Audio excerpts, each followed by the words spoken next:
ప్రియమైన దేవుని వర్లారా, ఈ ప్రాంగణంలో చాలామంది ఒక 60 సంవత్సరాలు నిండిన వారు కూడా నాకు చాలామంది కనిపిస్తున్నారు. దయతో ఆలోచించండి, నేడున్న దినాలలో ఒక 60-70 సంవత్సరాలు నిండిన వయస్కులుగా ఉండటం నిజంగా ఎంత గొప్ప భాగ్యమో కదా. ఎన్నో ఆటుపోట్లను ఎదుర్కొంటూ, ఎన్నో కష్టసుఖాలను చూస్తూ, ఎన్నో సంతోష సమయాలను, దుఃఖ సమయాలను ఎదుర్కొంటూ, నిజంగా మీరు దేవుని నుంచి ఎన్ని మేలులను మీరు అనుభవిస్తూ ఇంత వయసుకు వచ్చారో ఆలోచిస్తే నిజంగా మీకు ఎన్నో అనుభవాలు ఉంటాయి. వారనే కాదు, ప్రతి ఒక్కరి జీవితంలో దేవుడు చేసిన మేళ్ళను మనం ఎన్నో ఉంటాయి. మాటల్లో అడుగడుగున ఆయన సెలవు లేక భోజనం చేసి తృప్తి పొందగలవాడు ఎవ్వడూ లేడు అని రాయబడింది. నిజంగా దేవుని సెలవు లేకుండా కాస్త భోజనం చేసి ఆరగించుకునే పరిస్థితి కూడా మనిషికి లేదు అని అంటే దేవుడు నిజంగా ఎంతగా మనల్ని కాచి కాపాడుతున్నాడో మనకు అర్థమవుతుంది. ఈ ప్రాంగణంలో కూర్చున్న వారిని నిజంగా ఎవరిని తరచి చూసినా మీరు ఎన్నో సాక్ష్యాలు, ఎన్నో అనుభవాలు మీరు చెప్పగలరు. పలానా టైంలో దేవుడు మమ్మల్ని ఇలా కాపాడాడండి, పలానా ప్రతికూల పరిస్థితుల్లో దేవుడు మమ్మల్ని ఇలా విడిపించాడండి అని ఎన్నో విషయాలను మీరు పంచుకోగలరు. సంతోషం. అయితే ప్రియమైన దేవుని వర్లారా, దేవుడు చేస్తూ వచ్చినటువంటి ఎన్నో మేళ్ళు మనకు తెలుసు. అయితే ప్రపంచమంతా తెలుసుకోవాల్సినటువంటి ఒక అత్యున్నతమైనటువంటి మేలును గురించి ఈరోజు మీ ముందు తీసుకురావాలనుకుంటున్నాను. ప్రతి ఒక్కరు ఆసక్తిగా వినటానికి ప్రయత్నించండి. నేను ఒక ముఖ్యమైన విషయాన్ని, దేవుడు ఈ ప్రపంచానికి దాచి ఉంచిన మేలు మీకు అర్థమయ్యేలా చెప్పడానికి ఒక 4 ప్రశ్నలు మీ ముందు తీసుకురావాలనుకుంటున్నాను. ఆ 4 ప్రశ్నలు బహు జాగ్రత్తగా ఆలోచిస్తూ వినండి. మొదటిగా ఏంటి అని అంటే, ప్రియమైన దేవుని వర్లారా, చర్చికి వెళ్ళేవారు అయితే చాలా సుపరిచితమైనటువంటి భాగం, వాక్య భాగం ఒకసారి మనం చూడగలిగితే లూకాసు వార్త, బైబిల్లో ఉన్నవాళ్ళు దయచేసి మీరు చూడండి. లూకాసు వార్త 12వ అధ్యాయం 16వ వచనం నుంచి మనం చూసినప్పుడు, సృష్టికర్త అయిన దేవుడు 2000 సంవత్సరాల క్రిందట శరీరధారిగా ఈ లోకానికి వచ్చినప్పుడు ఈ ప్రపంచాన్ని మేల్కొల్పడానికి ఎన్నో బోధలు ఆయన చేశాడు. ఆయన బోధించిన బోధల్లో ఒక ఉపమానం అక్కడ రాయబడింది. ఆ ఉపమానం మనం చూస్తేనండి, చూడండి ఆయన ఏమంటున్నాడు. మరియు ఆయన వారితో ఈ ఉపమానము చెప్పెను. ఒక ధనవంతుని భూమి సమృద్ధిగా పండెను. అప్పుడతడు, నా పంట కూర్చుకొనుటకు నాకు స్థలము చాలదు గనుక నేనేమి చేతునని తనలో తాను ఆలోచించుకొని నేనేలాగూ చేతును. చాలమ్మ, చాలా సుపరిచితమైనటువంటి వాక్య భాగం ఇదే. ఒక ధనవంతుడు ఉన్నాడట. చాలా జాగ్రత్తగా వినండి. అతనికి పంట పొలాలు ఉన్నాయంట. ఆ పొలాలు చక్కగా సమృద్ధిగా పంటలు పండాయట. ఆ పంటలను బట్టి అతను తనలో తాను మాట్లాడుకుంటున్నాడు, ఆలోచించుకుంటున్నాడు. లేదా తన ప్రాణముతో, లేదా తన శరీరముతో తనలో తాను మాట్లాడుకుంటున్నాడు. ఏమని మాట్లాడుకుంటున్నాడో ఆ తర్వాత రాయబడింది. అతను చూడండి, నా ప్రాణముతో, నా ప్రాణమా, అనేక సంవత్సరములకు విస్తారమైన ఆస్తి నీకు సమకూర్చబడి ఉన్నది.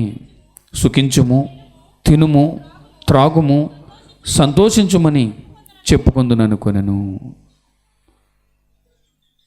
అక్కడ ధనవంతుడు విస్తారంగా పంటలు పండినప్పుడు అతను తనలో తాను మాట్లాడుకుంటున్నాడు.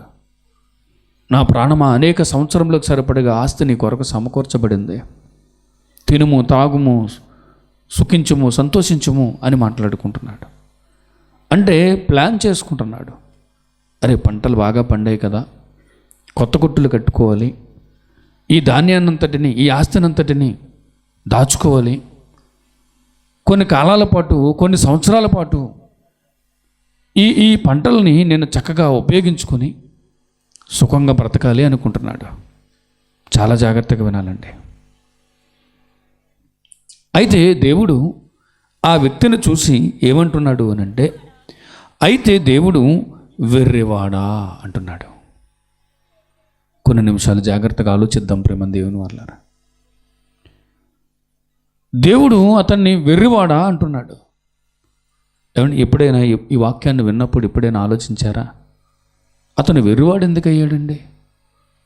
ఏమండి, నిజంగా అందులో వెర్రితనం ఏముంది ప్రేమ దేవుని వాళ్ళారా? ఒకసారి ఆలోచించండి. అందులో వెర్రితనం ఏముందండి? పంటలు బాగా పండాయి, దాచుకోవాలి, కొన్ని సంవత్సరాల పాటు అయినా నేను సుఖంగా బ్రతకాలి అనుకుంటున్నాడు. తప్పేముంది చెప్పండి ఇందులో? అతను చేసిన తప్పేముందండి? ఏమండి, ఈ పండే భూమిని దేవుడే కదా ఇచ్చాడు. విత్తనాలు మనం నాటుతుంటే, ఒక గింజ మనం నాటుతుంటే అనేక గింజల ధాన్యం వస్తుంది కదా. అంటే భూమికి పండే గుణాన్ని దేవుడే కదా ఇచ్చాడు. మరి విత్తనాలు నాటాడు, పంటలు పండాయి, కోసుకున్నాడు, సమకూర్చుకున్నాడు, ఇదిగో సుఖంగా సంతోషంగా బ్రతకాలనుకుంటున్నాడు. ఇందులో వెర్రితనం ఏముంది? ఆలోచించండి ప్రేమ దేవుని వాళ్ళారా. అలాగని ఎవరిదైనా దోచుకున్నాడు, ఎవరిదైనా అన్యాయంగా తెచ్చేసుకున్నాడు, ఎవరినైనా మోసం చేసి ఇదిగో ఈ సంపదను సమకూర్చేసుకున్నాడు అని ఏమైనా ప్రభు చెప్తున్నాడా? కాదు కదండి. పంటలు బాగా పండాయి, పంటలు తెచ్చుకున్నాడు, ఇంటికి కొత్త కొట్లు కట్టేసుకుని దాచేసుకుని కొన్ని సంవత్సరాలు సంతోషంగా బతుకుదాం అనుకుంటున్నాడు తప్ప ఎవరిదో అన్యాయంగా తెచ్చుకున్నట్టుగా ప్రభు ఏమీ చెప్పలేదు. మరి అలాంటప్పుడు దేవుడు అతను వెర్రివాడ ఎందుకంటున్నాడు? ఏమండి, ఇప్పుడు మనమే ఉన్నాం ప్రేమ దేవుని వాళ్ళారా. మనమే ఉన్నామండి. ఏం ఆలోచిస్తాం? అరే, భవిష్యత్తులో చక్కగా ఒక మంచి ఇల్లు కట్టుకోవాలి, ఇదిగో సుఖంగా క్షేమంగా ఉండాలి, ఒక మంచి ఇల్లు ఉంటే సంతోషంగా, ఇదిగో ఎవరు గొడవ ఏమీ లేకుండా చక్కగా మన ఇంట్లో మనం పడి ఉండొచ్చు కదా, ఒక మంచి ఇల్లు ఉంటే బాగుంటుంది కదా అనుకుంటాం. ఒకవేళ మనకి బిడ్డలు ఉంటే బిడ్డలను బాగా చదివించాలి, వారు బాగా చదువుకుని వాళ్ళ కాళ్ళ మీద వాళ్ళు నిలబడితే, వారు రేపొద్దున ఏదైనా ఉద్యోగం సంపాదించుకుంటే చక్కగా వారు ఎవరి మీద ఆధారపడకుండా గౌరవంగా బ్రతుకుతారు సమాజంలో అని మనం ఆలోచిస్తాం కదండి. ఇందులో తప్పే ఉందండి? ఏమంటే మేము కూడా సుమారుగా నేను ఒక 17 years ఎకనామిక్స్ లెక్చరర్గా పనిచేశానండి, ఇంటర్మీడియట్ డిగ్రీ వాళ్ళకి. సాధారణంగా నేను చెప్పే విషయం ఏంటి అని అంటే, రే, మీ తల్లిదండ్రులు ఎంతో కష్టపడి మిమ్మల్ని ఇక్కడ చదివిస్తున్నారు, మీరు బాగా చదువుకోవాలి, మీరు బాగా చదువుకుంటే రేపొద్దున మీ భవిష్యత్తులో ఇదిగో ఒక మంచి ఉద్యోగాన్ని మీరు సంపాదించుకుంటారు, మీ కాళ్ళ మీద మీరు నిలబడతారు, ఒకరి మీద చేయి చాపకుండా, ఒకరి దగ్గర చేయి చాపకుండా సంతోషంగా మీరు బ్రతుకుతారు అనే కదా మేము చెప్తూ ఉంటాం ప్రేమ దేవుని వాళ్ళారా. ఇందులో వెర్రితనం ఏముందండి? ఆ ధనవంతుడు కూడా అదే కదా ఆలోచిస్తున్నాడు. అసలు మానవులందరూ కూడా అదే కదా ఆలోచించేది ప్రేమ దేవుని వాళ్ళారా. ఏమండి, ఈ ప్రాణాన్ని ఇచ్చింది దేవుడే, ఈ బ్రతుకునిచ్చింది దేవుడే, ఈ జీవితాన్ని ఇచ్చింది దేవుడే. ఈ జీవితాన్ని పోషించుకోవడానికి మన చుట్టూ ఇన్ని రకాల వసతులను ఇచ్చింది దేవుడే కదండి. భూమినిచ్చింది ఆయనే. ఈ భూమిలో విత్తనాలు నాటుతుంటే ఇదిగో సూర్యరశ్మి, ఏమంటే ఆ మొలకెత్తని విత్తనాల మీద ఆ సూర్యరశ్మి పడుతుంటే ఆ మొక్కలు ఆహారాన్ని తయారు చేసుకుని ఆ మొక్కలు బతుకుతుంటే, ఇదిగో ఆ మొక్కల మీద ఆధారపడి మనం బ్రతుకుతున్నాం కదా. అసలు ఎటు చూసినా దేవుని ఏర్పాటే కదండి మనం బ్రతుకు వెనకుంది. మరి అదే కదండి ఆ ధనవంతుడు చేశాడు. మరి వెర్రివాడా అని ఎందుకంటున్నాడు? ఇది మొదటి ప్రశ్న. చాలా జాగ్రత్తగా ఆలోచించండి. ఈరోజు అనేక గ్రామాలు తిరుగుతూ ఇది ఈ విషయాలనే ప్రతి మనిషి తెలుసుకోవాల్సినటువంటి ఈ ప్రాథమిక విషయాలనే వారి దృష్టి తీసుకెళ్తున్నాం. అలాగే ఈ ప్రాంతంలో కూడా మేము ముందు తీసుకొచ్చాం. ఒకసారి మనసు పెట్టి ఆలోచించండి, ఇందులో వెర్రితనం ఏముందే అనేది మొదటి ప్రశ్నగా మీ మనసులో పెట్టుకొని జాగ్రత్తగా వినండి. ఇక రెండో ప్రశ్న మీ ముందు తీసుకొస్తాను ప్రేమ దేవుని వాళ్ళరా. ఇది మనసులో పెట్టుకోండి. మరలా వీటన్నిటికి ఒక సమాధానం మీ ముందు తీసుకొస్తాను. తర్వాత ప్రసంగి గ్రంథం తీయండి ఒకసారి. ప్రసంగి గ్రంథం, ఏమండి బైబిల్ ఉన్న వాళ్ళు ప్రసంగి గ్రంథం తీయండి.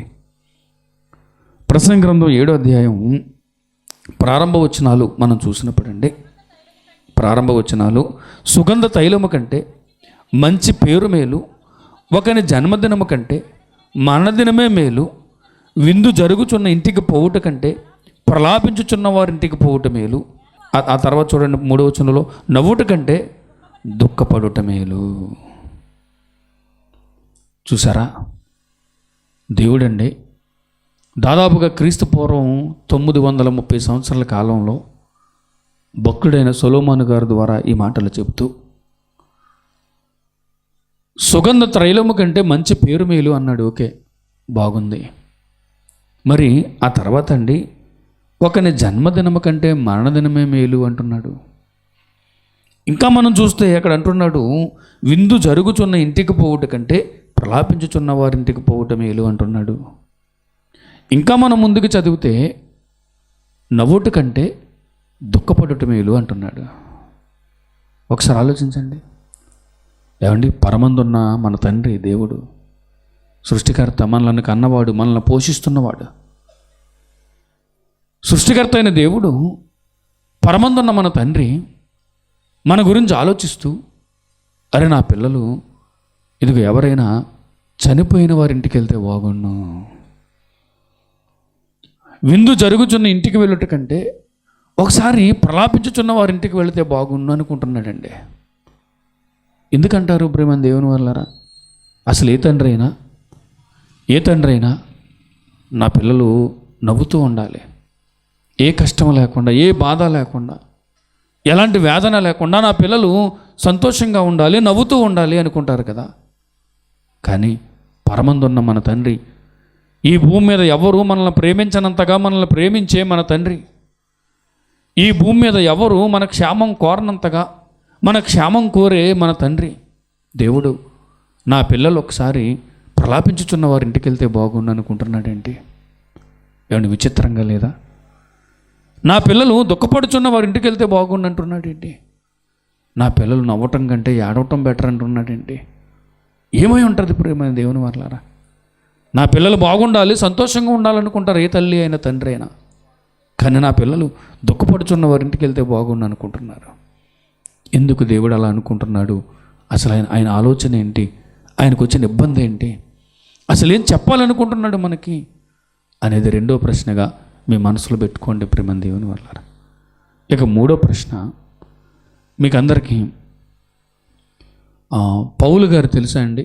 ప్రారంభ శతాబ్దంలో విస్తృతంగా సువార్తను ప్రకటించినటువంటి గొప్ప భక్తుడు ఎవరు చెప్పండి?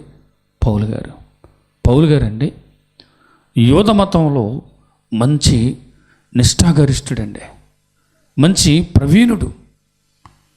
యూద మతం అంటే ప్రభువైన యేసుక్రీస్తు వారు భూమి మీదకి శరీరధారిగా రాకముందు సుమారుగా 1500 సంవత్సరాల ముందు ఇజ్రాయేలు దేశంలో స్థిరపడినటువంటి ఇజ్రాయేలీలకు వారిని సన్మార్గంలో నడిపించడానికి ప్రయత్నించినప్పుడు వారు దేవుడి నుంచి విన్నటువంటి ఆ సంగతులు, దేవుడు చెప్పినటువంటి ఆ మాటలు వారు భద్రపరుచుకొని ఒక మతంగా వారు రూపొందారు.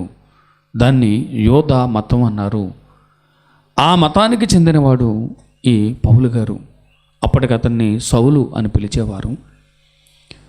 ఈ పౌలు గారండి ప్రారంభ శతాబ్దంలో క్రైస్తవులు విస్తరిస్తున్నప్పుడు క్రైస్తవులు నాశనం చేయాలి అని కంకణం కట్టుకుని ఆయా ప్రాంతాలు తిరుగుతూ క్రైస్తవులైన వారిని అందరినీ ఈడ్చుకెళ్ళి చెరసాలలో పడేసేవాడండి. ఈ పౌలు గారండి నిజంగా స్టెఫన్ అనే ఒక మంచి భక్తుడు, యవ్వనస్తుడు చంపబడినప్పుడు అక్కడ వారి వస్త్రాలకు, చంపుతున్న వారి వస్త్రాలకు కాపలాదారుడిగా ఉన్నాడండి. అంటే నాది పూచి అంటున్నాడు. అంటే ప్రారంభ శతాబ్దంలో క్రైస్తవ్యం విస్తరిస్తున్నటువంటి ఆ తొలి దినాల్లో ప్రభువైన యేసుక్రీస్తు వారు శరీరధారిగా, నరునిగా ఈ లోకానికి వచ్చినటువంటి ఆ ప్రారంభ దినాల్లో ఈ పౌలు గారు క్రైస్తవుల మీద కక్ష కట్టి క్రైస్తవ్యం లేకుండా చేయాలని ఎన్నో ప్రయత్నాలు చేస్తూ చివరికి పెద్దలని, వృద్ధులని, స్త్రీలని ఏమీ లేకుండా అది వాళ్ళందరినీ ఈడ్చుకెళ్ళి చెరసాల్లో పడేసేవాడంటే. అలా కంకణం కట్టుకుని క్రైస్తవ్యం మీద తిరుగుబాటు చేసినటువంటి పౌలు గారండి ఆ తర్వాత ఆయనే క్రైస్తవుడిగా మారిపోతాడు. ఆయనే క్రైస్తవుడిగా మారిపోయి ప్రభువైన యేసుక్రీస్తు వారి ప్రపంచానికి ఏ విషయాలు అయితే చెప్పారో ఆ విషయాలని ప్రకటిస్తూ ఆయా దేశాలు తిరుగుతూ సుమారుగా ఆ రోజుల్లోనండి 17 దేశాల్లో ఆయన సువార్తను ప్రకటించాడండి పౌలు గారు. మాట్లాడుకుంటున్నారా? ఆ రోజుల్లో 17 దేశాలంటే ఎక్కడికి వెళ్ళినా కాలినడకనే వెళ్ళాలి. ఏమండి గుర్రబళ్ళు, లేకపోతే ఒంటెలు, గాడిదలు లేదా ఓడలు, ఇవే అప్పుడు ప్రయాణ సాధనాలు. ఓడల మీద ప్రయాణం అంటే ఎన్ని రోజులు పట్టేదండి ఒక ప్రాంతం నుంచి మరో ప్రాంతం వెళ్ళటానికి. అలాంటి రోజుల్లో 17 దేశాలు తిరిగి సువార్తను ప్రకటించినటువంటి పౌలు గారండి ఎన్నో కష్టాలు అనుభవించాడండి, ఎన్నో శ్రమలు అనుభవించాడు. చూడండి ఒకసారి బైబిల్లో లుస్త్రా అనే ఒక ప్రాంతంలో, అంటే అపోస్తుల కార్యములు 14వ అధ్యాయం, ఈ లుస్త్రా అనే ప్రాంతంలో ఆయన సువార్తను ప్రకటిస్తున్నప్పుడు అండి ఆయన స్వజనులే, ఏ మతములో నుంచి అయితే బయటకు వచ్చేసాడు పౌలు గారు, ఆ మతస్థులే నువ్వు వేరొక దేవుణ్ణి ప్రకటిస్తున్నావేంటి అన్నట్టుగా, ఏమండి దేవుడు ఒక్కడే అన్న విషయం వారు విస్మరించి నువ్వు మా ఆచారాలకు వ్యతిరేకంగా వెళుతున్నావేంటి అన్నట్టుగా పౌలు గారిని వారు చుట్టుముట్టి, నిజంగా పౌలు గారి విషయంలో వారు చేసిన కీడు మనం చూస్తేనండి అపోస్తుల కార్యములు 14వ అధ్యాయం 19వ వచనం చూడండి. ప్రేమ దేవుని వర్లరా, 19వ వచనం నుంచి అందరూ సీరియస్గా ఆలోచించాలండి. ఈరోజు చాలా చాలా ముఖ్యమైనదండి మన ఆయుష్ కాలంలో. మీకు అర్థమవుతుంది ఇప్పుడు జాగ్రత్తగా వింటే. ఏమండి 19వ వచనం చూడండి. 14వ అధ్యాయం 19వ వచనం. అంతియోకయ నుండి ఈకొనియా నుండి యూదులు వచ్చి జనసమూహములను తమ పక్షముగా చేసుకొని పౌలు మీద రాళ్ళు రువ్వి చనిపోయిననుకొని పట్టణము వెలుపలికి అతనిని ఈడ్చిరి.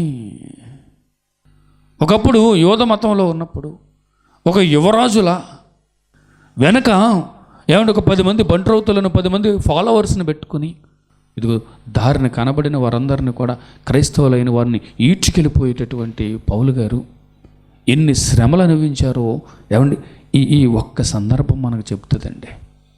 ఆ లుస్త్రా ప్రాంతంలో సువార్తను ప్రకటిస్తున్నప్పుడు స్వజనులే, అక్కడ చూడండి, అంతియోకయ నుండి ఈకొనియా నుండి యూదులు వచ్చి, తన స్వజనులే.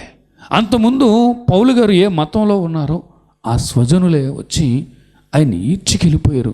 ఏమండి ఆయన రాళ్ళతో కొట్టి చచ్చిపోయాడు అనుకుని ఊరు బయటికి ఈడ్చుకెళ్ళి పడేశారండి. ఒకసారి ఆలోచన, ఎంత శ్రమ అండి, ఎంత బాధ. నిజంగా ఇదే కాదండి ఈయన జీవితంలో చూడండి, ఆలోచిస్తూ వినండి ప్రేమ దేవుని వలన. కొరింథీయులకు రాసినటువంటి 2వ పత్రిక 11వ అధ్యాయము, అక్కడ చూడమ్మా 23వ వచనం చూడండి. 23వ వచనం మధ్యలో నుంచి, మరి అనేక పర్యాయములు చెరసాలలో ఉంటిని, అపరిమితముగా దెబ్బలు తింటిని, అనేక మార్లు ప్రాణాపాయములలో ఉంటిని, యూదుల చేత 5 మార్లు ఒకటి తక్కువ 40 దెబ్బలు తింటిని, 3 మారు బెత్తములతో కొట్టబడితిని, ఒకసారి రాళ్లతో కొట్టబడితిని, 3 మారు వాడ పగిలి శ్రమపడితిని, ఒక రాత్రింబగళ్ళు సముద్రములో గడిపితిని, అనేక పర్యాయములు ప్రయాణములలోనూ నదుల వలనైనా ఆపదలలోనూ దొంగల వలనైనా ఆపదలలోనూ నా స్వజనుల వలనైనా ఆపదలలోనూ అన్యజనుల వలనైనా ఆపదలలోనూ పట్టణములో ఆపదలలోనూ అరణ్యములో ఆపదలలోనూ సముద్రములో ఆపదలలోనూ కపట సహోదరుల వలని ఆపదలలోనూ ఉంటిని. ఆ తర్వాత అంటాడండి, ఇంకా చూడండి, ప్రయాసముతోనూ కష్టములతోనూ తరచుగా జాగరణములతోనూ ఆకలి దప్పులతోనూ తరచుగా ఉపవాసములతోనూ చలితోనూ దిగంబరత్వముతోనూ ఉంటిని, ఇంకను చెప్పవలసిన అనేకములు ఉన్నవి. ఒకసారి ఆలోచించండి, క్రైస్తవులు అనబడిన వారు భయభ్రాంతులకు గురయ్యేవారు. అలాంటి గొప్ప అధికారాలు కలిగినటువంటి బలవంతుడైనటువంటి పౌలు గారు ఇన్ని శ్రమలు అనుభవించడం ఏంటండి? వివాహం కూడా చేసుకోకుండా సువార్తను ప్రకటించడానికి ఏమంటే ఇన్ని ఆపదల మధ్య, ఇన్ని ఇబ్బందుల మధ్య నలిగిపోవలసిన అవసరం ఏముంది చెప్పండి? ఏం అర్థమైందంటారు ఆయనకి? ఒకసారి ఆలోచించండి ఇప్పుడు మన దేవుని వాళ్ళారా, ఏం చెప్పాలనుకున్నాడు అసలు ఆయన ప్రపంచానికి? ఎంత ఆలోచించాల్సిన విషయాలండి. ఇప్పుడు ఇది కూడా మనసులో పెట్టుకోండి. అంతకుముందు ఒక యువరాజులాగా క్రైస్తవులను భయభ్రాంతులకు గురి చేసిన ఆయన క్రైస్తవుడిగా మారిపోయిన తర్వాత ఆయన ఇంతగా శ్రమ పడాల్సిన అవసరం ఏంటి? ఏం చెప్పాలనుకున్నాడు ప్రపంచానికి? ఏం చెబుతూ వచ్చాడు? చివరికి ఈడ్చుకెళ్ళి పడేసినా సరే చనిపోయాడు అనుకుని రాళ్ళతో కొట్టేశారు. చనిపోయాడనుకు ఊరు చివర పడేసినా సరే మరలా తిరిగి వచ్చి సువార్త ప్రకటిస్తున్నాడు అని అంటే ఏంటి అసలు ఏం జరిగింది అని మనసులో పెట్టుకోండి ప్రేమ దేవుని వల్లరా. ఇది 3వ ప్రశ్న. ఇంకొక 4వ ప్రశ్న. ప్రశ్నలు 4 చెప్పాను కదండి, సమాధానాలు 4 చెప్పను, ఒకటే సమాధానం. కాబట్టి సమయాన్ని దృష్టిలో పెట్టుకుని దయచేసి కంగారు పడొద్దు, జాగ్రత్తగా వినండి ప్రేమ దేవుని వల్లరా. ఇప్పుడు 4వ ప్రశ్న ఏంటి అని అంటే చూడండి, లోకాసు వార్త 23 అధ్యాయం 27వ వచనం నుంచండి. గొప్ప జనసమూహమును ఆయనను గూర్చి రొమ్ము కొట్టుకొనుచు దుఃఖించుచున్న చాలామంది స్త్రీలను ఆయనను వెంబడించిరి. యేసు వారి వైపు తిరిగి, యెరూషలేము కుమార్తెలారా, నా నిమిత్తము ఏడవకుడి, మీ నిమిత్తమును మీ పిల్లల నిమిత్తమును ఏడువుడి. ఎవరు మాట్లాడుతున్నారండి అక్కడ? ప్రభువైన యేసుక్రీస్తు వారు. ప్రభువైన యేసుక్రీస్తు వారండి. ప్రభువైన యేసుక్రీస్తు వారు ఈ సృష్టిని కలిగించినటువంటి మహాదేవుడు అండి ఆయన. చాలా జాగ్రత్తగా వినాలి. ఈ సృష్టిని కలిగించినటువంటి మహాదేవుడు అండి యేసుక్రీస్తు వారు. అలాంటి ప్రభువు శరీరధారిగా ఈ లోకానికి వచ్చినప్పుడు అండి ఆయన పడిన ప్రయాస, ఆయన 33.5 సంవత్సరాలు ఈ భూమి మీద మనలాంటి దేహంలో ఆయన బ్రతికాడు మనిషిలా. ఆయన బ్రతికినప్పుడు నిజంగా ఆయన జన్మించిన విధానమే, పశువుల తొట్టిలో పరుండబెట్టినటువంటి విధానమే ఎంతో దయనీయమైన పరిస్థితి. ఆయన ఎందుకంత దయనీయ స్థితిలో ఈ భూమి మీదకి వచ్చాడు అనేది ఒక పాఠం. అది అక్కడ మొదలు ఎన్నో విషయాలను ప్రపంచానికి బోధించినటువంటి ఆయన చివరికి మానవుల పాప పరిహారం కోసం ఆయన ప్రాణం పెట్టాల్సి వచ్చింది. అది కూడా ఒక గొప్ప పాఠమే, ఇప్పటికీ సమాజానికి అర్థం కాని పాఠం. ఆ క్రమంలో ప్రేమైన దేవుని వారలారా, ప్రభువైన యేసుక్రీస్తు వారు అన్యాయంగా అరెస్ట్ చేయబడి అన్యాయంగా ఆయన్ని చిత్రహింసలకు గురి చేయటం మనం చూస్తాం. ఆయన మరణించాల్సిన అవసరం ఉంది కాబట్టి ఆయన మరణానికి కూడా సిద్ధపడ్డాడు. ఆ క్రమంలోనండి ఆయన్ని సిలువ వేయడానికి తీసుకెళ్ళిపోతున్నారండి. రాత్రి ఎప్పుడు అరెస్ట్ చేశారు, సుమారుగా రాత్రి 12 గంటల ఆ సమయంలో. తెల్లవారులో ఆయన చాలా చిత్రహింసలకు గురి చేశారు. ఆయన అలానే ఓపికగా ఆ బాధలన్నీ తట్టుకున్నాడు. సుమారు ఉదయం 6 గంటలకి తుది తీర్పు వెలువడింది. ఆయనకి సిలువ శిక్ష విధించాలి అని అక్కడ ఆ కర్కశమైనటువంటి మనసు కలిగిన వారందరూ కూడా కేకలేస్తూ ఆయన్ని ఏమండి సిలువ శిక్ష విధించండి అని కేకలేసినప్పుడు చివరికి ఆయనకి సిలువ శిక్ష విధించడం జరిగింది రోమా ప్రభుత్వం. అప్పుడు సుమారు 6 గంటల నుంచి ఆయన్ని సిలువను మోసుకుంటూ గోల్గొతా కొండ మీదకి, కపాలమనబడినటువంటి ఏమంటే కల్వరి కొండ మీదకి ఆయన తీసుకెళ్లారు. అలా తీసుకెళ్తున్నటువంటి ఆ క్రమంలో యెరూషలేం వీధుల్లో ఆయన బరువైన సిలువ మోసుకుంటూ వెళ్ళిపోతున్నప్పుడు చాలామంది స్త్రీలు, అనేక మంది ప్రజలు గుండెలు బాదుకుంటూ ఆయన్ని వెంబడిస్తున్నారండి. జాగ్రత్తగా వినాలి ప్రేమ దేవుని వాళ్ళారా. అమ్మ కొన్ని నిమిషాలు సైలెంట్. యెరూషలేం వీధుల్లో ఆయన్ని అండ్ సిలువ, బరువైన సిలువ ఆయన మీద పెట్టి ఆయన తీసుకెళ్ళిపోతున్నప్పుడు, యెరూషలేం వీధుల్లో ఆయన ఏమంటే ఆ బరువైన సిలువ మోసుకుంటూ వెళ్ళిపోతున్నప్పుడు చాలామంది స్త్రీలు ఆయన్ని వెంబడిస్తున్నప్పుడు ఆయన అంటున్నాడు, అమ్మా యెరూషలేం కుమార్తెలారా, నా కోసం ఏడవకండి, మీకోసం మీ పిల్లల కోసం ఏడవండి అంటున్నాడు. ఇదేంటండి? ఒకసారి ఆలోచిద్దాం. ఈరోజు ప్రపంచ దేశాలు ఆయన బోధకి ఆశ్చర్యపోతున్నాయి అనంటే, ప్రపంచ దేశాలు ఏమన్నా నిజంగా యేసుక్రీస్తు వారు పాదాక్రాంతం అవుతున్నాయనంటే అసలేంటి? అసలు ఆయన బోధ ఏంటి? ఆయన త్యాగం ఏంటి? ఆలోచించాలండి. నిజంగా ఎంత విచిత్రం అండి. బరువైన సిలువ మోసుకుంటూ కఠినమైన బాధల్లో ఆయన ఉంటే, అయ్యో ప్రభువుకి ఏంటి ఇంతవరకు ఇన్ని మంచి వాక్యాలు చెప్పాడు, ఇది ఇంత చక్కని బోధ చేశాడు ప్రభు, అయ్యో ఏంటి దీనికి కష్టం ఏంటి, అన్యాయంగా ఏంటి ఎలా చేస్తున్నారేంటి, చనిపోయిన వారిని బతికించాడు, ఏమండి ఇది ఆపదయ్యా అని ఆయన దగ్గరికి వెళ్తే ఇంత సహాయం చేశాడు, అయ్యో మాకు ఈ కష్టం వచ్చింది ప్రభు అని అంటే ఇది ఇంతగా ఆయన జాలిపడి అనేక మేళ్ళు చేశాడు ప్రజలకి. 5 రొట్టెలు 2 చేపలు ఏం చేశాడంటే 5,000 మందికి పంచిపెట్టాడు కదా. ఏంటి అంతటి మహోన్నతుడైనటువంటి ప్రభువుకి ఈ కష్టమేంటి అని గుండెలు బాదుకుంటూ ఆయన్ని వెంబడిస్తుంటే ప్రభు అంటున్నాడండి, అమ్మా నా కోసం ఏడవకండి, మీకోసం మీ పిల్లల కోసం ఏడవండి అంటున్నాడు. ఎంత విచిత్రమైన విషయం అండి అది. విచిత్రం కాదా అండి?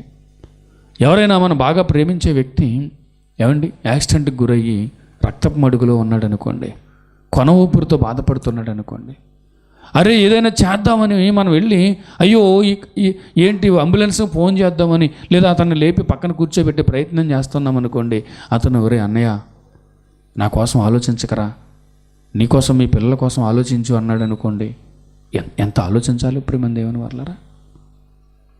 మతి పోవాలి కదండి. అసలు ఇంత కష్టంలో ఉండి కూడా కొన ఊపిరితో బాధపడుతున్నాడు. అయ్యో నన్ను కాపాడు, అంబులెన్స్ ఫోన్ చేయి, మంచి హాస్పిటల్కి తీసుకెళ్ళు, నేను బతకాలి అని అనకుండా నీకోసం నీ పిల్లల కోసం ఆలోచించన్నయ్యా అంటున్నాడు అనుకోండి, ఎంత ఆలోచించాలి ప్రేమ దేవుని వాళ్ళరా?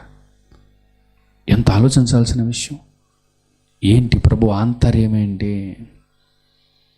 ఇది 4వ ప్రశ్న అండి. అసలు ఏంటి ప్రభు యొక్క ఆంతర్యం ఏంటి? ప్రభు ఏం చెప్పాలనుకుంటున్నాడు ఈ ప్రపంచానికి? మీకోసం ఏడవండి, మీ పిల్లల కోసం ఏడవండి, నా కోసం ఏడవకండి అని అంటున్నాడు అని అంటే ఆయన ఆంతర్యం ఏంటి? ఇది 4వ ప్రశ్న అండి. ఈ 4 ప్రశ్నలకు ఒక మంచి సమాధానం బైబిల్ ఈ ప్రపంచానికి ఏం చెబుతుందో ఒక మంచి సమాధానం ఈరోజు మనం తెలుసుకుందామండి. ఏంటి ఆ సమాధానం అంటే ప్రేమ దేవుని వలన ప్రభు యేసుక్రీస్తు వారు ఎన్నో అద్భుతమైన వాక్యాలు ఈ ప్రపంచానికి చెప్పాడు, ఎంతో జ్ఞానాన్ని బోధించాడు. అందులో కీలకమైన విషయం ఏంటి అని అంటే ఒకసారి మనం చూద్దాం. ఏమండి యోహాను సువార్త 6వ అధ్యాయం చూడండి. సాక్షాత్తు ప్రభు మాట్లాడుతూ యోహాను సువార్త 6వ అధ్యాయం చూడండి. యోహాను సువార్త 6వ అధ్యాయము 63వ వచనం చూడండి ప్రేమ దేవుని వర్లారా. 63వ వచనం, ఆత్మయే జీవింపజేయుచున్నది, శరీరము కేవలము నిష్ప్రయోజనము. ప్రభు చెప్తున్నాడండి, ఆత్మయే జీవింపజేయుచున్నది, శరీరము కేవలం నిష్ప్రయోజనం. ఏంటండి ఈ మాటకు అర్థం? ఎప్పుడైనా ఆలోచిస్తున్నారండి? ఆత్మయే జీవింపజేయుచున్నది, శరీరము కేవలం నిష్ప్రయోజనం అనే మాటకు అర్థం ఏంటి అని అంటే, ఏమండి ఈరోజు ఇదిగో నేను మీకు కనిపిస్తున్నాను కదండి, నేను మీకు కనిపిస్తున్నానండి. నేను మీకు కనిపించను, ఎవరికి కనిపించరు తెలుసా అండి. నేను ఈ తొడుగులో ఉన్నాను, శరీరం అనేటటువంటి ఈ గుడారములో ఉన్నాను. ఈ శరీరాన్నే మీరు చూస్తున్నారు. ఈ శరీరానికి ఉన్న నోరు మాట్లాడుతుంది, కళ్ళు చూస్తున్నాయి, చేతులు కదులుతున్నాయి. ఈ శరీరంలో నేను అనబడేటటువంటి వ్యక్తిని ఉన్నాను కాబట్టే ఈ శరీరం పనిచేస్తుంది. ఈ రహస్యం ప్రతి మనిషికి తెలియాలి. నేను అనబడేటటువంటి వ్యక్తిని, శక్తిని నేనున్నాను కాబట్టే ఈ దేహం పనిచేస్తుంది, మాట్లాడుతుంది. నేను అనబడే వ్యక్తిని, ఈ దేహాన్ని విడిచిపెట్టి వెళ్ళిపోయిన తర్వాత ఈ దేహం పనిచేయదు. అప్పుడు దీన్ని శరీరం అనరు, ఏమంటారు చెప్పండి? శవం అంటారు. సరే, ఎవరైనా ఈ విషయం గురించి ఆలోచిస్తున్నారా?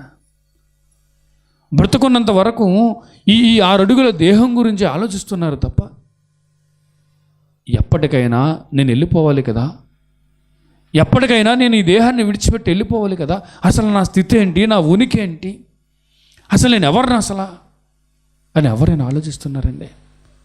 ఏ రోజు కూలి పని తెచ్చుకుని బతికే, ఏమండి ఆ రోజు బతికే వ్యక్తులు మొదలుకొని దేశాధ్యక్షుల వరకు, కోట్లకు పడగలెత్తిన వారి వరకు ఈ దేహం కొరకే ఆలోచిస్తున్నారండి. ఈ ప్రపంచంలో ఎన్నో తప్పులు చేస్తూ ఈ శరీర సుఖాల కోసం, ఈ శరీరాన్ని సుఖపెట్టుకోవడం కోసం హంగులు ఆర్పాటాలకు పోయి, హెచ్చులకు పోయి, చివరికి హత్యలు చేసేవారు, చివరికి కన్న బిడ్డల్ని చంపేసుకుంటున్నవారు, చివరికి కట్టుకున్న వాడిని చంపేసుకుంటున్నవారు, చివరికి కట్టుకున్న భార్యనే చంపేస్తున్నవారు. ఇవన్నీ ఎందుకు జరుగుతున్నాయో తెలుసా అండి? చెప్పండి. ఈ దేహమే శాశ్వతం అనుకుంటూ, ఈ శరీరాన్ని చూసే ఇదే జీవితం అనుకుంటూ బ్రతకటం వల్లనే ఇన్ని తప్పులు జరుగుతున్నాయి. ఈ ప్రపంచానికి తెలియాలి మరణం అనేది ఒకటి ఉన్నది అని. మరణం అంటే శరీరాన్ని ఆత్మ ఎడబాసే లేదా శరీరాన్ని ఆత్మ విడిచిపెట్టి వెళ్ళిపోయే ఘట్టమని ఈ ప్రపంచానికి తెలియాలండి. ఎంతమంది దీని గురించి ఆలోచిస్తున్నారు? పైకి మాటలైతే బాగానే మాట్లాడతారండి. ఏంటో తెలుసా అండి, ఎవరైనా చనిపోయినప్పుడు వాళ్ళ ఇంటికి వెళ్ళినప్పుడు ఏమండి ఈయన ఎప్పుడు పోయాడండి అంటారు. అవునా కాదా చెప్పండి? ఈయన ఎప్పుడు పోయాడు అంటారు. ఈయన ఎలా చనిపోయాడండి అంటారు. మరి కళ్ళ ముందు ఏమండి అక్కడ గడ్డిలో దుప్పటేసి పడుకోబెడతారు కదా ఇంటి ముందు, మరి అతను ఎవరు? అక్కడికి వెళ్ళి ఈయన ఎలా పోయాడండి అంటున్నారు అని అంటే ఇంతవరకు అందులో ఉన్న వ్యక్తి వెళ్ళిపోయాడు అనే మాటలు మాట్లాడుతున్నారు. కానీ ఆ వెళ్ళిపోయిన వ్యక్తి ఎవరు, ఎక్కడికి వెళ్ళిపోయాడు అనే స్పృహ లేకపోతే ఎలా చెప్పండి? ఆలోచించండి ప్రియమైన దేవుని వాళ్ళారా, ఎక్కడ మోసపోతుందో సమాజం ఆలోచించండి. ఇవన్నీ మనసులో పెట్టుకుంటేనండి ఆత్మయే జీవింపజేయుచున్నది, శరీరము కేవలం నిష్ప్రయోజనం. అంటే ఏంటి అని అంటే ప్రభు ఏం చెప్తున్నాడంటే, ఇదిగో ఈ శరీరమే శాశ్వతం అనుకుంటూ మీరు బ్రతుకుతున్నారు కదా, మరణం తర్వాత ఈ శరీరాన్ని విడిచిపెట్టి మీరు ఆత్మగా మరో లోకానికి వెళ్ళిపోవాలి. ఆత్మ ఉన్నంత వరకే ఈ శరీరానికి ఏమంటే జీవం ఉంటుంది, లేదా ఈ శరీరం బ్రతుకున్నంత వరకే ఆత్మ ఇందులో ఉంటుంది. ఆత్మ విడిచి వెళ్ళిపోయిన తర్వాత ఈ శరీరం నిర్జీవంగా మారిపోతుంది. అప్పుడు దీనికి ఉపయోగమే లేదు, నిష్ప్రయోజనం. ఆయా పద్ధతుల్లో ఆయా ఆచారాల్లో ఈ శరీరాన్ని లేదా ఈ శవాన్ని తీసుకెళ్ళి కొందరు పూజ చేస్తారు, కొందరు తగలబెట్టేస్తారు. నిష్ప్రయోజనం సరే. కానీ ఈ నిష్ప్రయోజనమైన దాని కొరకే మీరు ఆలోచించి మోసపోవద్దని చెప్తున్నాడు. ఎప్పుడైనా ఈ విషయం మీద ఆలోచిస్తున్నారా అండి? కేవలం ఈ శరీరాన్ని పోషించుకోవడానికి ఈరోజు ఇన్ని హంగులు ఆర్భాటాలు. ఆ ధనవంతుడిని దేవుడు ఎందుకు వెర్రివాడు అంటున్నాడు తెలుసా అండి? పంటలు పండించుకున్నందుకు కాదు, ఒక మంచి ఇల్లు కట్టుకున్నందుకు కాదు, బిడ్డలను బాగా చదివించుకోవాలి, మంచి ఉద్యోగాలు రావాలి పిల్లలకి, పిల్లలు సుఖంగా సంతోషంగా ఉండాలి అని కోరుకుంటున్నందుకు కాదు. అందుకు కాదండి వెర్రివాడు. ఎందుకో తెలుసా ప్రియమైన దేవుని వాళ్ళారా? ఎందుకో చెప్పండి? ఎందుకు వెర్రివాడు చెప్పండి? నేను ఒక ఆత్మను కదా, ఎప్పటికైనా నేను తిరిగి వెళ్ళిపోవాలి కదా, అసలు ఎక్కడికి వెళ్తాను? ఇంతవరకు చాలామంది చనిపోయారు కదా, వీళ్ళంతా ఎక్కడున్నారు? నిజంగా చనిపోయిన తర్వాత జీవితం ఉందా? మరణించిన వారందరూ ఏమవుతున్నారు? ఇలాంటి విషయాల గురించి ఆలోచించకుండా ఏం చేస్తున్నాడు చెప్పండి? శరీరం కోసమే ఆలోచిస్తున్నాడు. అదండి వెర్రితనం అంటే.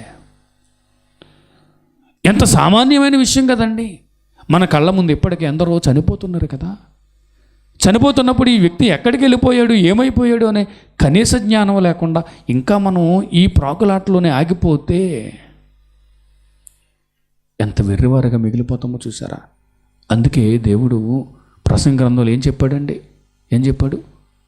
ఎందుకు ఆ మాట చెప్పాడు చూడండి. ఏమండి, ఇదిగో నా పిల్లలు దుఃఖపడే వారింటికి వెళ్తే బాగుండు, ప్రలాపించే వారింటికి వెళ్తే బాగుండు, ఎవరైనా చనిపోయిన వ్యక్తి ఇంటికి వెళ్తే బాగుండు, ఆ శవాన్ని చూసైనా నా పిల్లలకు ఆలోచన వస్తుందేమో అని దేవుడు ఆలోచిస్తున్నాడండి. ఎందుకు అలా అనుకున్నాడో ఒక మాట చూద్దామండి. 6వ అధ్యాయం చివరి మాటలో ఒకసారి మనం చూద్దాం. ప్రసంగి గ్రంథం 6వ అధ్యాయం చూడండి. ముగిస్తాను ప్రియమైన దేవుని వల్లరా, మీకు అర్థమవుతుంది అనుకుంటున్నాను ఈరోజు ఏ విషయాలు మీ ముందు తీసుకొచ్చాను. చూడండి, నీడవలే 6వ అధ్యాయం చివరి వచనం, నీడవలే తమ దినములన్నీయు వ్యర్థముగా గడుపుకొను మనుషుల బ్రతుకునందు ఏది వారికి క్షేమకరమైనదో ఎవరికి తెలియను, వారు పోయిన తర్వాత ఏమి సంభవించునో వారితో ఎవరు చెప్పగలరు. సరే, అదండి తండ్రి బాధ. నీడవలే తన దినములన్నీ వ్యర్థంగా గడిపేసుకుంటున్నారు.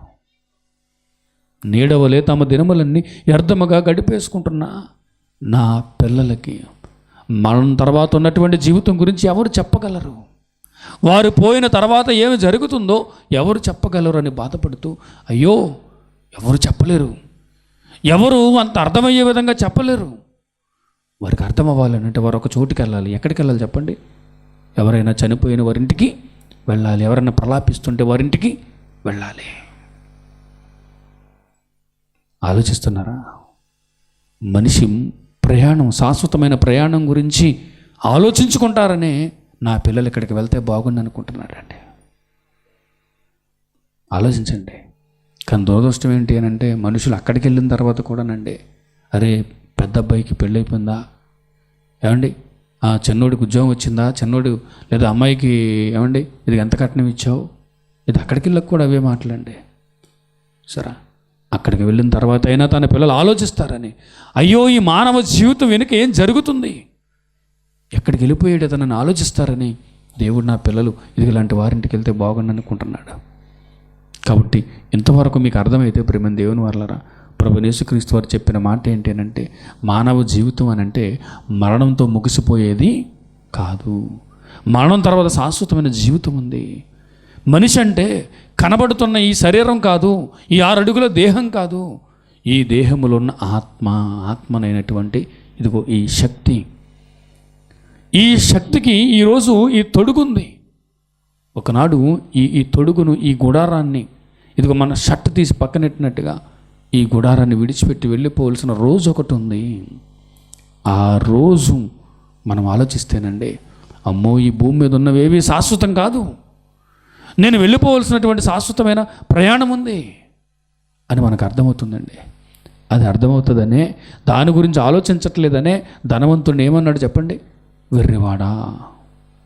ఆ విషయం గురించి ఆలోచించట్లేదనే ధనవంతుడిని వెర్రివాడా అంటున్నాడు. ఈరోజు అలా ఆలోచించిన వారందరూ కూడా వెర్రివాళ్ళేనండి. నేను వెళ్ళిపోవాలి కదా అని తిరిగి వెళ్ళిపోవలసిన ప్రయాణం గురించి ఆలోచించకుండా బ్రతుకుతున్న వాళ్ళందరూ కూడా ఎవరు చెప్పండి? వెర్రివారే. కాబట్టి ఇంతవరకు మీకు చెప్పిన విషయాలు మీరు ఆలోచిస్తేనండి, నేనేం చెప్పాను అనంటే, మానవ జీవితం అంటే కనబడుతున్న ఈ దేహం కాదు, ఈ దేహాన్ని నడిపిస్తున్నటువంటి ఆత్మలమైన మనం అని మీకు చెప్పాను కదండి. ఇది మనసులో పెట్టుకోండి. ఓకే, బాగుందండి. మరణం అంటే శరీరాన్ని ఆత్మ ఎడబాయటం అని మీరు అంటున్నారు కదా, మాకు అర్థమైందండి. ఓకే, మేము నమ్ముతామండి. ఇంకేంటంటే ఇబ్బంది ఏముంది చెప్పండి, మేము సిద్ధపడతాం.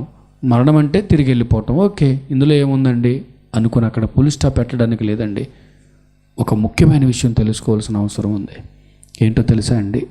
చూడండి, లూకాసు వార్త 16వ అధ్యాయం. లూకాసు వార్త 16వ అధ్యాయం చూడండి. ఒక ప్రాముఖ్యమైన విషయం మనం చూడగలిగితేనండి ముగిస్తాను ప్రేమ దేవుని వాళ్ళరా. చూడండి, లూకాసు వార్త 16వ అధ్యాయంలో ప్రభు ఒక అద్భుతమైన విషయాన్ని చెప్పాడండి.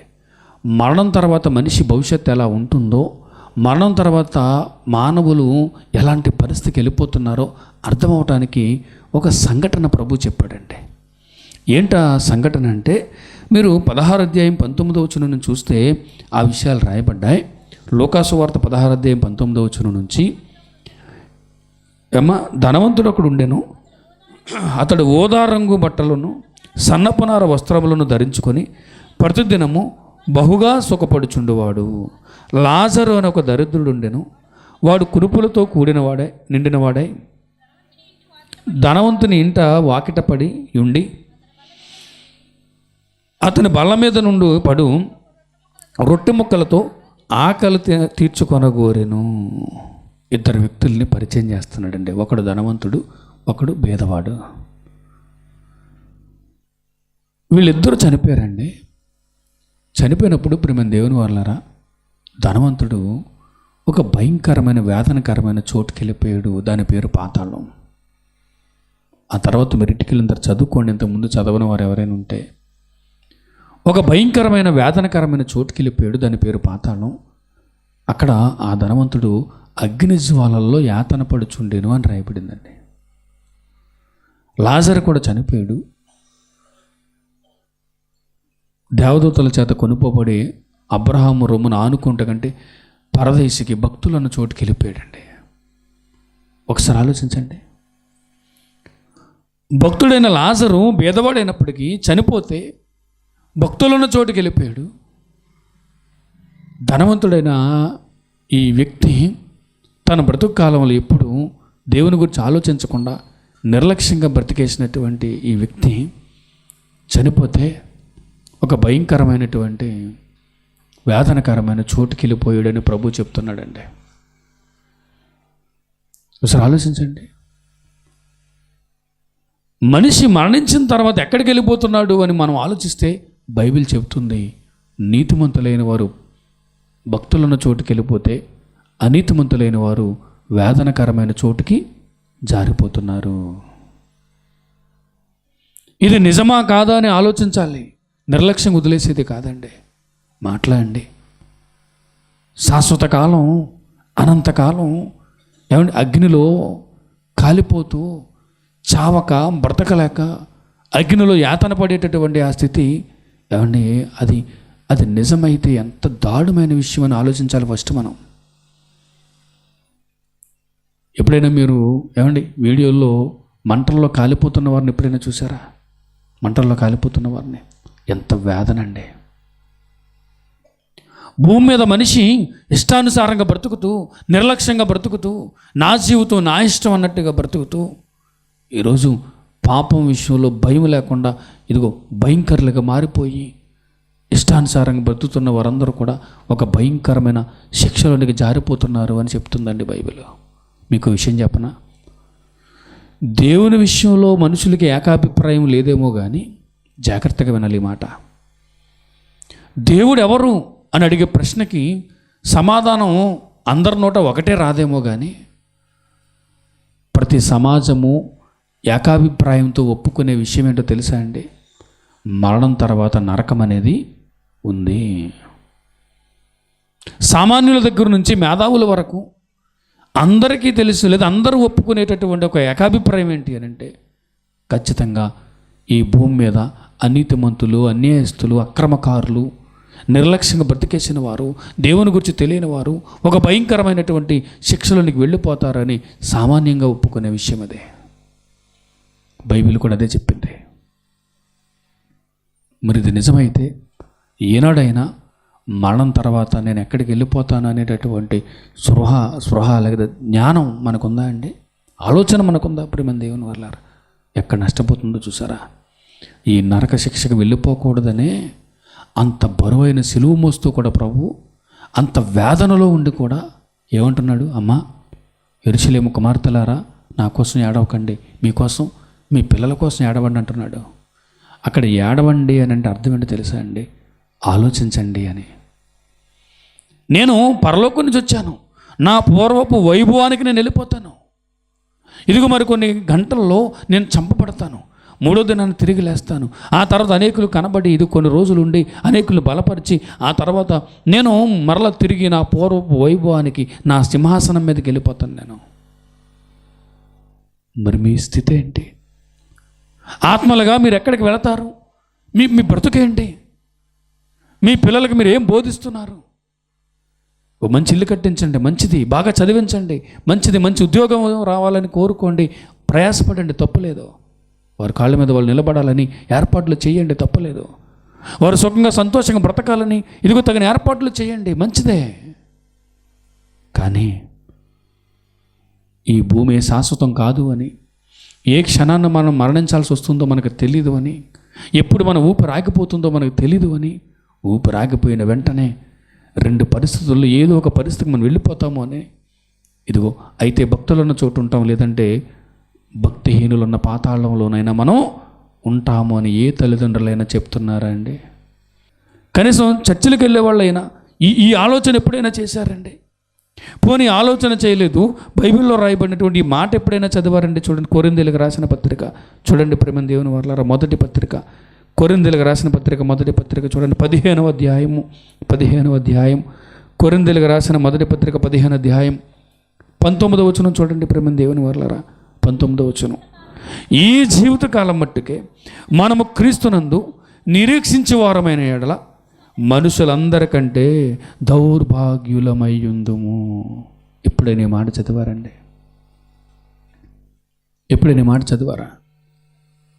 ఈ జీవితకాలం మట్టుకే మనం క్రీస్తునందు నిరీక్షించు వారమైన ఎడల మనుషులందరికంటే దౌర్భాగ్యులమయ్యుందుము. ఈ జీవితకాలం మట్టుకే మీరు చర్చికి వెళ్ళేవాళ్ళైతే, ఈ జీవితకాలం మట్టుకే మీరు దేవుని నమ్ముకున్నవారైతే, ఈ జీవితకాలం మట్టుకే ఇదిగో మీరు ప్రార్థిస్తున్నవారైతే, ఈ జీవితకాలం మట్టుకే మీరు క్రైస్తవులుగా చెప్పుకుంటున్నవారైతే ఏమంటున్నాడు? మనుషులందరికంటే దౌర్భాగ్యులు అంటున్నాడు. ఎప్పుడైనా ఆలోచించారా ప్రేమ దేవుని వాళ్ళారా? మరి ఈ జీవితంలో దేవుని సహాయం మాకు వద్దా అండి అంటే కావాలి, వద్దని నేను అనట్లేదు. ఈ జీవితంలో దేవుడు మనకు సహాయం చేస్తాడు, సహాయం చేయడం నేను చెప్పట్లేదు. ప్రభువా నా పరిస్థితి ప్రభువా అంటే ఆయన ఆపన్నహస్తం మనకు అందిస్తాడు. దయగలిగిన దేవుడు ఆయన, నేను కాదనట్లేదు. కానీ అక్కడే ఆగిపోతే మనం ఎలా మిగిలిపోతామని చెప్పండి? దౌర్భాగ్యులు అంటున్నాడు. ఎప్పుడైనా ఆలోచించారా ప్రియమైన దేవుని వాళ్ళారా? దౌర్భాగ్యులుగా మిగిలిపోవడానిక క్రీస్తు వద్దకు వస్తున్నాం? దౌర్భాగ్యులుగా మనం మిగిలిపోవాలన్నా ప్రభు అంత బరువైన సిలువ మోసుకుంటూ కూడా, ఆ కఠిన బాధల్లో ఉండి కూడా మీకోసం ఆలోచించండి అంటున్నాడు. ఈ జీవితకాలం మట్టుకే మనం క్రీస్తు వద్దకు రాకూడదండి. దౌర్భాగ్యులుగా మిగిలిపోతాం. ఈ జీవితం తర్వాత మహాజీవితం ఉంది. ఆ జీవితం కొరకు మనం ఎవరి దగ్గరికి రావాలి? ప్రభు దగ్గరికి రావాలి. ఇది అర్థమైన వాడే క్రైస్తవుడండి. ఏమండి, ఒక చిన్న మాట చెప్పి ముగిస్తానండి. మీరందరూ విశ్వాసులు అంటారు కదండి. క్రైస్తవులను ఏమంటారు? విశ్వాసులు అంటారు కదండి. క్రైస్తవులకు మరి మంచి పేరు విశ్వాసులు. అసలు విశ్వాసం అంటే ఏంటండి? విశ్వాసం అంటే ఏంటి? ఇప్పుడు ఆలోచించారా? ఏమండి, విశ్వాసం అంటే ఆపదలో దేవుడు ఆదుకుంటాడు అని, కష్టం వచ్చినప్పుడైనా కష్టాలు తీరుస్తాడని. ఏమండి, ఇక్కడే ఆగిపోతున్నారా విశ్వాసం అంటే? చూడండి, హెబ్రీయులకు రాసిన పత్రిక చూడండి 11వ అధ్యాయం. హెబ్రీయులకు రాసిన పత్రిక 11వ అధ్యాయం ప్రారంభ వచనాలు చూడండి. ఎంత అద్భుతమైన మాట చెప్తున్నాడు పౌలు గారు. విశ్వాసం అనున్నది నిరీక్షింపబడి వాటి యొక్క నిజ స్వరూపమును, అదృశ్యమైనవి ఉన్నవి అనుటకు రుజువునై ఉన్నది. సరే, విశ్వాసం అంటే ఏంటో తెలుసా అండి? ఈరోజు మన కంటికి కనిపించకపోయినా పరలోకం ఉంది అని, ఈరోజు మన కంటికి కనిపించకపోయినా పాతాళం అనేది ఉంది అని, ఈరోజు మన కంటికి కనిపించకపోయినా దేవుడు ఉన్నాడు అని గుర్తిరిగి బ్రతకటమే అని చెప్పండి విశ్వాసం. ఇప్పుడు ఎంతమంది మనలో విశ్వాసులు ఉంటారు? పరలోకం ఉంది అని. ఏమండి, ఇదిగో భక్తులందరూ కూడా, విశ్వాసులందరూ కూడా ఆ మహాలోకానికి చేరిపోతారు అని, పాతాళం అనే భయంకరమైన వేదనకరమైన చోటు ఉంది అని, దేవుణ్ణి గుర్తించకుండా ఇష్టానుసారంగా బ్రతికి చచ్చిపోతున్న వారందరూ కూడా ఆత్మలుగా భయంకరమైన లోకానికి జారిపోతున్నారు అని గుర్తిరిగి బ్రతకడమే విశ్వాసం. ఇలాంటి స్పృహ ఎంతమందికి ఉందండి? ఒక ప్రశ్న, మీరు ప్రార్థన చేసుకుంటున్నప్పుడు, ప్రభువా ఏ క్షణాన మేము మరణిస్తామో తెలియదు కదా తండ్రి, ఏ క్షణాన మేము మరణించినా నీవున్న మహాలోకంలో మేము ఉండాలయ్యా, ఆ భయంకరమైన వేదనకరమైన చోటికి మేము వెళ్ళిపోకూడదు అని ఏ రోజైనా మనం ప్రార్థన చేస్తామండి? ఆలోచించండి. ఇదేవి తండ్రి, అదేవి తండ్రి, ఇది ఈ కష్టం వచ్చింది తండ్రి, ఆ కష్టం వచ్చిందని ఇదే మాట్లాడుతాం. అలా అడగడం తప్పు అనట్లేదు సుమా. అక్కడే ఆగిపోతే దౌర్భాగ్యులుగా మిగిలిపోతాం, అవిశ్వాసపు స్థితిలోకి పోతాం. ఇప్పుడు ఆలోచిస్తున్నారా పౌలు గారు అంతగా ఎందుకు శ్రమపడ్డారో? అయ్యో, ఇదా మానవ జీవితం? మానవ జీవితం అంటే ఈ శరీరం నిష్ప్రయోజనం అయిపోయి ఆత్మగా శాశ్వత కాలాలకు వెళ్ళిపోవలసిన జీవితమా? ఇది తెలియక నా ప్రజలు, ఇది తెలియక ఇదిగో దేవుని పిల్లలు అమాయకంగా బ్రతికి మోసపోతున్నారే. వీళ్ళకి రహస్యం చెప్పాలి, వీళ్ళకి రహస్యం చెప్పాలి. ఇదిగో మనం తిరిగి వెళ్ళిపోవలసినటువంటి మహాలోకాలు ఉన్నాయి. మనం భక్తులుగా బ్రతికితే పరలోకం వెళతాం, లేదంటే పాతాళానికి జారిపోతాం. ఇది ఎంత ఇంపార్టెంట్ న్యూస్ అండి! ఇది నిజంగా ఎంత ఇంపార్టెంట్ న్యూస్ ఇది! సామాన్యమైన విషయం అండి. ఏ క్షణాన్ని కన్ను మూసిన ఒకసారి మనమే ఊహించుకోండి, ఒకసారి ఊహించుకోండి. కరోనా టైంలో చూసారండి ఎంతమంది చచ్చిపోయారండి వీధిలో. ఈ ఇంట్లో, నా ఇంట్లో, ఆ ఇంట్లో. ఏమండి, చావులడ్డు. యాత్రికులు కొంతకాలం ఉండడానికి లోకానికి వచ్చాం, తిరిగి వెళ్ళిపోవలసిన వారు. వెళ్ళిపోయేది ఎక్కడికి అనేది మనకు అర్థమైతే, ఆ వెళ్ళిపోయేది ఎక్కడికో, ఇదిగో భక్తులైన వారు పరలోకానికి వెళ్ళిపోతారు, లేదా పరలోకానికి వెళ్ళిపోయే స్థితిలో ఉంటారు. అనీతిమంతులందరూ కూడా నిత్యాగ్నిలోనికి జారిపోతారు అనేటటువంటి ఆ ముఖ్యమైన విషయాన్ని విస్మరించిన ధనవంతుడు వెర్రివాడిగా కనబడుతున్నాడు. ఆ ముఖ్యమైన విషయాన్ని గమనించినటువంటి పౌలు గారు, ఇదిగో నా ప్రజలు అలాంటి భయంకరమైన పరిస్థితికి వెళ్ళిపోకూడదు అని ప్రయాసపడుతున్నాడు. అలాంటి పరిస్థితికి ఈ భూమి మీద ఉన్న ప్రజలు ఎవరు వెళ్ళిపోకూడదని ప్రభువే భూమి మీదకి వచ్చి ఈ విషయాలన్నీ చెప్పి ఆయనే ప్రాణం పెట్టాడండి. ఇక ఆయన ఎందుకు ప్రాణం పెట్టాల్సి వచ్చింది అనేది మరలా అది కూడా ఆలోచించాల్సిన విషయమే. మనిషి పాపంలో కొట్టుమిట్లాడుతున్నప్పుడు ఆ పాపం నుంచి మనిషిని విడిపించి నీతివంతునిగా తీర్చిదిద్దడానికి మనకు బదులుగా తన ప్రాణాన్ని అయినా అర్పించాడు. దాని అర్థం ఏంటో తెలుసా అండి? ఇదిగో ప్రభువా, మా కోసమే నువ్వు ఈ లోకానికి వచ్చావు కదా, మాకు ఈ విషయాలు చెప్పడానికే కదా నువ్వు ఈ లోకానికి వచ్చావు. కానీ దుండగులు, మతోన్మాదులు, ఇదిగో వారవలేని వారు ఆ రోజు యోధ మత నాయకులు నీ మీద పగబట్టి నిన్ను చంపేశారు కదా, అంటే నన్ను బాగు చేయడానికి వచ్చావు, నిన్ను చంపేశారు. అంటే ఇప్పుడు నువ్వు ఎవరి కోసం చచ్చిపోయావు? నా కోసం చచ్చిపోయావు. ఇంతేనండి, ఇందులో రహస్యమేమీ లేదు. ఇదిగో నీ రక్తం చిందించబడింది. ఎందుకు చిందించబడింది అంటే, నా కోసం భూమి మీదకి వచ్చావు కదా నువ్వు, అందుకే కదా నేను చంపేశారు. అంటే ఇప్పుడు నీ రక్తం ఎవరి కోసం చిందించబడింది? నా కోసం చిందించబడింది. చాలామంది ఎప్పుడో 2000 సంవత్సరాల కిందట చనిపోయిన ఆయన రక్తం మనల్ని ఎలా పవిత్రపరుస్తుందండి అంటున్నారు. భౌతికంగా వచ్చే కడకటం కాదండి. ఈ విషయాలను విశ్వసించినప్పుడు, నా కోసమే ప్రభు ఈ లోకానికి వచ్చి మరణించాడు అని మనం నమ్ముతున్నప్పుడు, ఆ విశ్వాసమే మనల్ని ఏం చేస్తా చెప్పండి? స్వస్థపరచడం ఆత్మరక్షణను మనకి ఇస్తుంది. ఇప్పుడు అర్థమైందా అండి? ఇది అర్థమైతే ధన్యులు, లేకపోతే వెర్రివారిగా మిగిలిపోవలసి వస్తుంది. కాబట్టి జాగ్రత్త పడదాం, ఒక మంచి నిర్ణయం తీసుకుందాం. నిజంగా ఆత్మలుగా మనం తిరిగి వెళ్ళిపోవలసినటువంటి లోకం గురించి ఆలోచిద్దాం. ఆ ప్రయాణం కొరకు సిద్ధపడదాం. ఒక మంచి నిర్ణయం తీసుకుని తిరిగి వెళదాం. అట్టి కృపను దేవుడు మనకు అనుగ్రహించునుగాక. ఆమేన్.